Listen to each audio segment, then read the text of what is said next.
ফেসবুকের রিঅ্যাক্ট কিভাবে হাইড করবেন। তো আপনাদের ফেসবুকে যে কোনো পোস্টে কত রিঅ্যাক্ট এসেছে এটা কেউ দেখতে পারবে না, শুধুমাত্র আপনি চেক করতে পারেন। তো এটা কিভাবে হাইড করে রাখবেন এই ভিডিওতে সম্পূর্ণভাবে দেখিয়ে দেবো।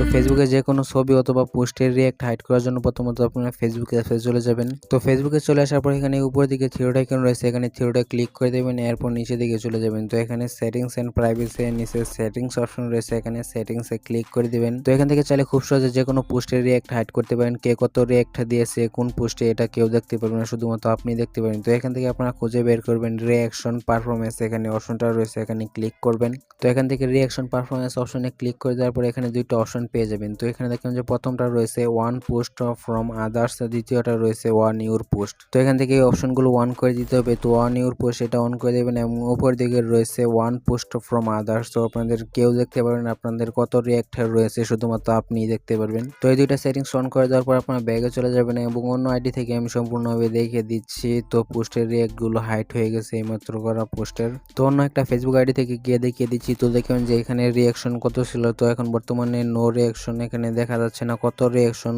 দেওয়া রয়েছে। তো এখন যদি উপরের দিকে ক্লিক করেন রিঅ্যাকশনে, তো এখান থেকে রিঅ্যাক্ট অপশনে ক্লিক করলে এখানে দেখা যাবে কতজন রিঅ্যাক্ট রয়েছে, কিন্তু সংখ্যা এটা আসবে না। তো শুধুমাত্র যার আইডি সে দেখতে পারবে কত রিঅ্যাক্ট হয়েছে। তো এই নিয়মটি ফলো করে সহজে আপনি যে কোনো পোস্টের রিঅ্যাকশন হাইড করতে পারেন। তো যারা ভিডিও দেখছেন তারা অবশ্যই ভিডিও দেখলে লাইক করে দিন, ইউটিউব চ্যানেলটি সাবস্ক্রাইব করে দেখলে পরবর্তীতে আকর্ষণীয় ভিডিও পেতে চ্যানেলটি সাবস্ক্রাইব করে রাখুন। সকলকে ধন্যবাদ সম্পূর্ণ ভিডিও দেখার জন্য।